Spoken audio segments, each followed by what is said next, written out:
Bulletin में सबसे पहले बात कोरोना के कहर की। मध्य प्रदेश में कोरोना का कहर बदस्तूर जारी है। प्रदेश में कोरोना पॉजिटिव दर बढ़कर अब 25.03% हो गई है। 24 घंटे में कोरोना के 12,897 नए मरीज मिले। इसमें सबसे ज्यादा भोपाल में 1703, इंदौर में 1698, ग्वालियर में 1157, जबलपुर में 877 नए मामले रिपोर्ट हुए हैं। प्रदेश में कोरोना से 79 मौतें भी रिपोर्ट हुई हैं। इंदौर, ग्वालियर में 7-7, भोपाल में 5 मरीजों की मौत हुई है। प्रदेश में एक्टिव केस बढ़कर 74,558 जा पहुंचे हैं। हालात चिंताजनक। एमपी में कोरोना की क्या स्थिति है वो आपकी टीवी स्क्रीन पर हम इन आंकड़ों के जरिए आपको समझा रहे हैं और हर एक आंकड़ा आपसे यही अपील करता हुआ कि आप सावधानी बरतें, सुरक्षित रहें, क्योंकि हालात बहुत ज्यादा चिंताजनक बने हुए हैं। मध्य प्रदेश में कोरोना के बढ़ते संक्रमण को लेकर सीएम शिवराज सिंह लगातार हालातों की समीक्षा कर रहे हैं। भोपाल में सीएम ने प्रभारी मंत्रियों से चर्चा की।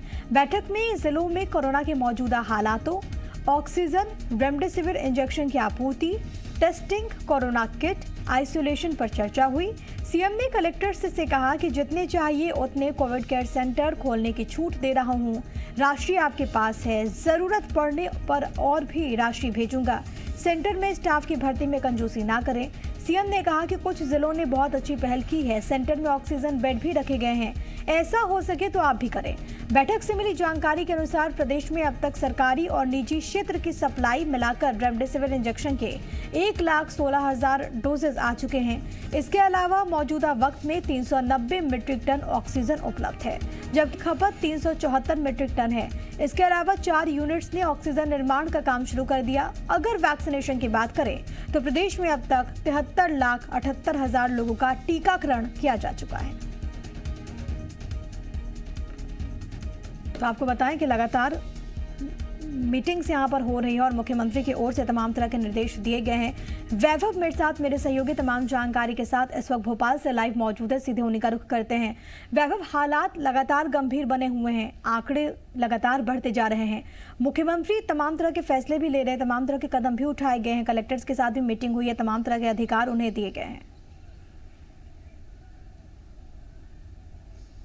बिल्कुल प्रिया, देखिए स्थिति जो है दिनों दिन भयावह होती जा रही है, कह सकते हैं, क्योंकि हमने देखा पिछले दिनों जो पॉजिटिविटी रेट कोरोना का 22% था वो बढ़कर 25% हो गया है।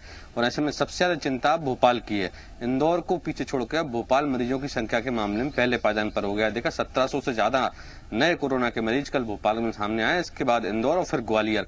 तो लगातार जो संक्रमण की दर है वो बढ़ती जा रही है। हालांकि देखिए सरकार अपने स्तर पर प्रयास कर रही है। मुख्यमंत्री शिवराज सिंह चौहान लगातार कोरोना की समीक्षा कर रहे हैं, आज भी कई बैठकें करेंगे। इससे पहले कल की अगर हम बात करें, देखिए कल प्रधानमंत्री, रक्षा मंत्री से लेकर तमाम बड़े अधिकारियों के साथ, जिले के प्रभारी मंत्रियों के साथ सीएम ने चर्चा की और फीडबैक लिया कि आखिरकार किस तरीके से संक्रमण की चेन को उसको तोड़ा जाए। देखिए प्रिया, सबसे अहम बात यह है कि अब कोरोना के इस पूरे संक्रमण काल में आर्मी यानी सेना अब सरकार की मदद करने के लिए आगे आ गई है और सेना के 300 बेड जो प्रदेश के अलग अलग हिस्से हैं, चाहे भोपाल हो, सागर हो, ग्वालियर हो, अलग अलग जहां भी सेना के अस्पताल हैं, उन अस्पतालों को अब आम जनता के लिए खोला जाएगा। ये कल जो मीटिंग हुई है अधिकारियों के साथ, सेना के अधिकारियों के साथ, उसमें तय किया गया। तो ऐसे करीब 330 बेड मध्य प्रदेश को मिल जाएंगे जो कोरोना संक्रमित मरीजों के लिए, कह सकते हैं। तो लगातार संक्रमण के लिए जो खात्मे की जो तैयारी है वो अपने सिरे पर तैयारी चल रही है। मुख्यमंत्री लगातार समीक्षाएं कर रहे हैं। ऐसे में कल कलेक्टर से भी सीएम ने चर्चा की और साफ तौर पर निर्देश दिया कि आपके हाथ में अब पूरी कमान है, आप जितने भी कोविड केयर सेंटर खोलना चाहते हैं खोल सकते हैं। पैसों की, फंड की किसी तरह की कोई कमी नहीं आएगी। अगर आपके पास पैसों की कमी है तो मैं और पैसे उपलब्ध करा दूंगा। तो कह सकते हैं युद्ध स्तर पर तैयारियां चल रही हैं, किसी भी तरीके से संक्रमण की चैन को खत्म किया जाए लगातार। लेकिन जो कोरोना का संक्रमण बढ़ता चला जा रहा है। हालांकि देखिए कलेक्टर से जब सीएम चर्चा कर रहे थे तब उन्होंने एक बार जरूर साफ तौर पर कहा कि 30 अप्रैल तक इसको हमको रोक के रखना है, लोगों को हमको घर से बाहर नहीं निकलने देना है। लगातार देखने में आ रहा है, खासतौर पर महानगरों में, ग्रामीण क्षेत्रों में भी, कि लोग कोरोना कर्फ्यू होने के बाद भी घरों से बाहर निकल रहे हैं। तो ऐसे में मुख्यमंत्री ने निर्देश दिए कि कोशिश ये कीजिए कि 30 तारीख तक लोग घरों से बाहर न निकलें। तो कह सकते हैं कि तैयारी तैयारियां व्यापक तौर पर चल रही हैं, लेकिन फिलहाल जो कोरोना संक्रमण है वो अभी कम होता नहीं दिख रहा है। लगातार जो संक्रमण की जो पॉजिटिविटी रेट है वो बढ़ता जा रहा है। परसों 22% था तो कल 25% वैभव की जो आम लोग हैं, जो जनता है, वो कहीं ना कहीं सरकार का साथ दे, तभी मिलकर हम कोरोना को हरा पाएंगे। बहुत शुक्रिया आपका तमाम बातचीत और तमाम जानकारी हम तक पहुंचाने के लिए वैभव।